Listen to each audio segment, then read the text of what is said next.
साम्राज्यवादी हमला कहीं भी हो हम उसका विरोध करते हैं, और ईरान पर जो ये हमला हुआ है तो हम इसका हर तरह से विरोध करते हैं। बात जो कहा कि इजराइल इज फादरलैंड, हम उसकी घनघोर निंदा करते हैं। और हम भारत सरकार का भी विरोध कर रहे हैं कि उसने कोई ऐसा फैसला नहीं लिया है, कोई ऐसी नीति नहीं दिखाई है जो ईरान के साथ खड़े होने की कोई नीति हो। अब ट्रम्पवा ने कहा कि हमने सीज फायर कराया, 50 बार उसने कहा, और एक बार भी भारत सरकार ने ये नहीं कहा कि नहीं हमने अपने विवेक से सीज फायर किया है। प्रधानमंत्री नरेंद्र मोदी एप्स्टीन फाइल में नाम आने के डर से ट्रंप के आगे सरेंडर किया हुआ है, लेकिन इस देश की जनता सरेंडर नहीं की है। नमस्कार, आप सभी का दर्शक न्यूज़ 24 पर बहुत बहुत स्वागत है। ईरान पर इजराइल और अमेरिका दोनों तरफ से हमले हो रहे हैं और खबरें ये चल रही है कि जो ईरान के प्रमुख हैं, सुप्रीम लीडर अल हिमानी का भी मौत हो गई है, उसको भी मार गिराया गया है। अब देखिए प्रयागराज में हम लोग हैं, गांधी स्मारक के पास में, जहां पर ये विरोध प्रदर्शन किया जा रहा है और कहा जा रहा है कि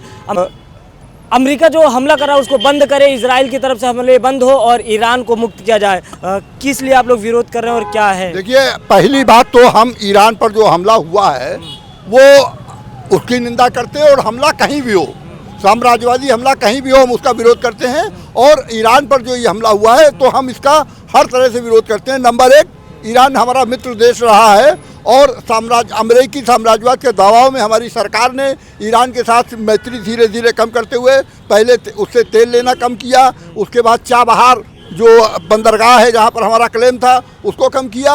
ये यानी जो अमेरिकी सरकार के इशारे पर हमारी सरकार झुकती चली आ रही है, लेकिन ईरान का समर्थन हम इसलिए करते हैं, पहली बात कि इसराइल की गुंडागर्दी पूरे मध्य पूर्व में अकेला ईरान कर रहा था वो उसके साथ, और दूसरी बात अमेरिका ने जो पहले साल भर से लगातार कोशिश कर रहा था कि ईरान में आंतरिक विद्रोह भड़का के वहाँ पर अपने मनमानी सरकार बनाए, वो नहीं कर पाया, तब उसने अचानक जो है वो हमला किया। और अमेरिकी साम्राज्यवाद इस समय पूरी दुनिया को अपनी जागीर समझता है, जहाँ वो समझता है कि उसके मनमाफिक सरकार नहीं है, वो अपनी सरकार बनाना चाहता है। मुख्य बात ये है, बांग्लादेश, श्रीलंका और तथाकथित जनक्रांति करके अपने मन की सरकार बनवा चुका है, वो हमारे देश की सरकार को उसने बस में कर रखा है। जहां वो नहीं कर पाया, वेनेजुएला में उसने ज़बरदस्ती जो है विरोध, जब वेनेजुएला के राष्ट्रपति का अपहरण किया था तब भी हम लोगों ने सिविल लाइन्स में यही प्रदर्शन किया था और साम्राज्यवाद मुर्दाबाद के नारे लगाए थे, और साम्राज्यवाद के मुर्दाबाद के तो नारे हम आगे भी लगाते रहेंगे। लेकिन फिलहाल आज इस समय जो ईरान में जो अमेरिकी हमला हुआ है उसकी हम घनघोर निंदा करते, उसका विरोध करने के लिए हैं, और हम भारत सरकार का भी विरोध कर रहे हैं कि उसने कोई ऐसा फैसला नहीं लिया है, कोई ऐसी नीति नहीं दिखाई है जो ईरान के साथ खड़े होने की कोई नीति हो। अभी 2 दिन पहले ही इजराइल दौरे से प्रधानमंत्री वापस आए हुए हैं। बिल्कुल, पहली बात तो इसराइल में उन्होंने जो कहा, पहली बात जो कहा कि इजराइल इज फादरलैंड, हम उसकी घनघोर निंदा करते हैं और हर भारतीय को करना चाहिए। और इसके बाद उन्होंने इसराइल से क्या डील किया है हमें नहीं मालूम, लेकिन वो इसराइल से वापस लौट के आए हैं, इसका मतलब, और उसके बाद तुरंत बाद हमला हुआ है, हमें लगता है कि वो इस बात की सहमति दे के आए हैं कि तुम हमला करो और हमारा समर्थन है। ये चुपचाप हुआ है, मुझे नहीं मालूम कि उन्होंने क्या किया है, लेकिन इससे हमें मतलब नहीं है। फिलहाल तो हम इस बात का विरोध कर रहे हैं कि ईरान पर जो अमेरिकी हमला हुआ है उसका हम विरोध कर रहे हैं, और ईरान के साथ हमारी सरकार को एकजुटता जाहिर करनी चाहिए। सरकार नहीं कर रही है तो हम कर रहे हैं। यही अमेरिकी दादागिरी लगातार देखी जा रही है। अमेरिका, जैसे आपने कहा कि अमेरिका ने अफगानिस्तान में सरकार को अस्थिर किया। अमेरिका दरअसल अमेरिका पूरी दुनिया को अपनी जागीर समझता है। जैसे अभी कुछ दिन पहले उसने कहा कि पूरा ग्रीनलैंड हमारा है, ग्रीनलैंड पे हमें चाहिए।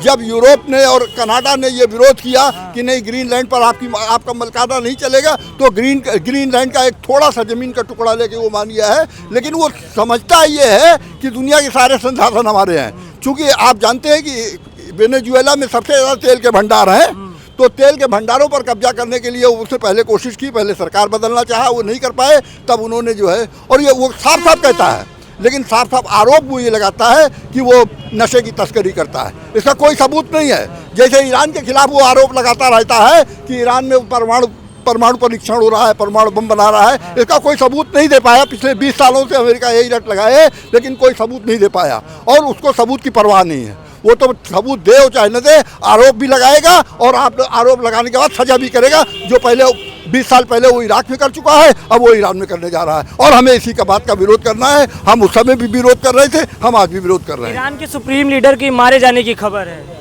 अब खबर है, दुर्भाग्यपूर्ण है, उसके लिए क्या किया। वहाँ ईरान की सरकार ने भी ये इसकी पुष्टि कर दी है। अभी ये दुखद तो है, हम उसी का शोक मना के जा रहे हैं।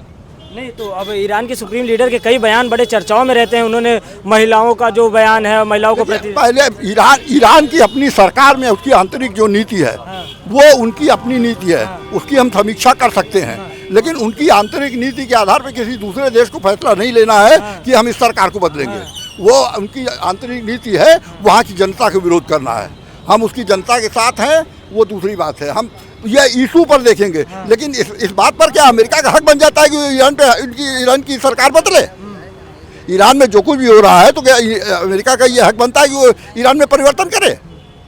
ये आरोप भी लगाए जा रहे हैं कि अमेरिका के दबाव से भारत सरकार कॉम्प्रोमाइज कर ली, ईरान से तेल लेना बिल्कुल है। ये भारत सरकार पिछले 2 साल से अमेरिकी दबाव पे काम कर रही। पहली बात, जब अमेरिका की सरकार ट्रंपवा ने कहा कि हमने सीज फायर कराया, 50 बार उसने कहा और एक बार भी भारत सरकार ने ये नहीं कहा कि नहीं हमने अपने विवेक से सीज फायर किया है, हमने उचित समझा इसलिए सीज फायर किया। वो बराबर कहता रहा, हमने विरोध नहीं किया। इसके बाद वो बराबर हमारे ऊपर टैरिफ लगाने की धमकी देता रहा, मैं कुछ नहीं। तो ये सीधी बात है कि हमारी सरकार लगातार अमेरिकी दबाव में है। और दबाव में क्यों है? अभी जो ट्रेड डील आई है वो बिल्कुल सरासर भारत के पक्ष में नहीं है। वो भारत के पक्ष में, अमेरिका के पक्ष में, भारत के पक्ष में नहीं है। वो ट्रेड डील हुई है, हम उसका भी विरोध कर रहे हैं, आगे भी करते रहेंगे। तो ये तो सही बात है कि भारत सरकार दुर्भाग्यपूर्ण तरीके से अमेरिका के आगे पूरी तरह से समर्पण कर चुकी है। पाकिस्तान ने ईरान का समर्थन किया है। अब पाकिस्तान करे, हम अपने विवेक से तय करेंगे कि ईरान का हमें विरोध करना है। पाकिस्तान कर रहा है इसलिए नहीं, एक मिनट, पाकिस्तान विरोध कर रहा है इसलिए हम समर्थन कर रहा है, इसलिए हम विरोध कर रहे हैं, ये तर्क नहीं है। सवाल है हमारा, ईरान हमारा मित्र रहा है, वो पाकिस्तान का भी मित्र हो, अमेरिका के भी हो, उससे मतलब नहीं है। हमारा मित्र रहा है, हम अपने मित्र के साथ खड़े रहेंगे, बात खत्म। आपने मित्रता की बात की सर, सोशल मीडिया पे बड़ी तेजी से ट्रेंड है। जब इजराइल का अस्तित्व नहीं था तब से ईरान और भारत की दोस्ती है। बिल्कुल है, ये सही। अरे उससे भी पहले भारत और ईरान की जो डीएनए, जो बड़ा प्रिय शब्द है हमारे प्रधानमंत्री, भारत और ईरान का डीएनए एक है। हमारी सभ्यताएं एक साथ, जो 3000 साल पहले से जिस समय हमारे बुद्ध जी का उदय हो रहा तो उस समय ज़रथुस्त्र ईरान में कर रहे थे। तो हमारे यहाँ धार्मिक आंदोलन भी एक साथ हुए हैं। तो ईरान और भारत की मैत्री तो हजारों साल पुरानी, जब अमेरिका का अस्तित्व नहीं था।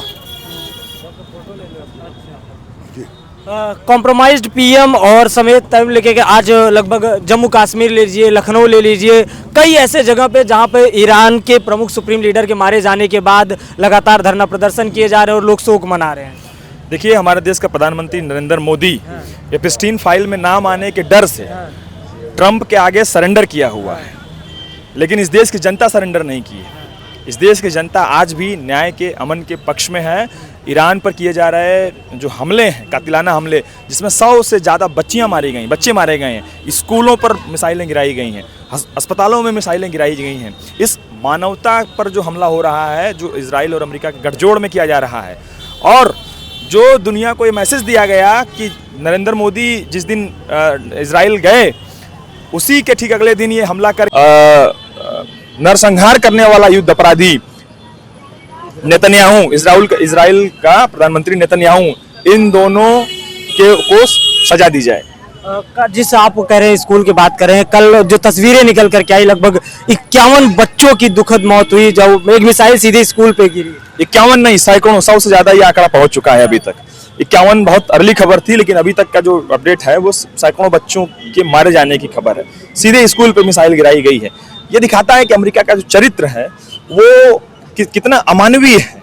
वो ईरान पर सिर्फ इसलिए हमला कर रहा है कि वो वहाँ के जो रिसोर्सेज हैं, जो ऑयल का भंडार है, उस पर वो नियंत्रण कर सके। वो जो अमेरिका की जो सत्ता जिस तरीके से वो चाहता है कि अपना मनमाना करते हुए तेल बेच सके, तेल पर नियंत्रण कर सके, उसको बनाए रखने के लिए वो किसी भी स्तर तक जा सकता है। एप्स्टीन फाइल ने तो ये उजागर ही किया था कि ये इंसानों की मांस तक खाने वाले लोग हैं, बच्चियों का बलात्कार करने वाले लोग हैं। अभी इन लोगों ने साफ दिखा दिया कि ये अपनी हवस को, अपने लालच को, अपने मुनाफे को बनाए रखने के लिए ये किसी भी स्तर पर जा सकते हैं और भयानक कत्लेआम कर सकते हैं। इजराइल ने लाखों बच्चों को, महिलाओं को उनका कत्लेआम कर दिया, उनका नरसंहार कर दिया है। अब अमेरिका भी उसी में हाथ मिला करके उसी तरह का नरसंहार वो ईरान में करने जा रहा है। हम लोग जिसके खिलाफ संयुक्त वाम दलों के द्वारा, CPI, CPM, CPI-ML के द्वारा हम लोगों ने प्रतिवाद दर्ज किया है और हम लोग भारत सरकार से मांग कर रहे हैं कि ट्रंप की दलाली करना छोड़ करके एक मजबूत हस्तक्षेप लेते हुए इसकी मुखालफत करें, इस पर रोक लगाने और ट्रंप और नेतन्याहू को युद्ध अपराधी घोषित करते हुए सजा दिए जाने की मांग करें। जिस तरीके से ईरान पर लगातार अमेरिका और इजराइल मिसाइलें गिरा रहे हैं उसके विरोध में और ईरान के जो सुप्रीम लीडर हैं उनके मारे जाने के विरोध में यहाँ पर शोक संवेदना की जा रही है। संयुक्त वाम दल की तरफ से धरना प्रदर्शन किया जा रहा है। चलिए मिलते हैं किसी अन्य खबर के साथ, तब तक के लिए नमस्कार।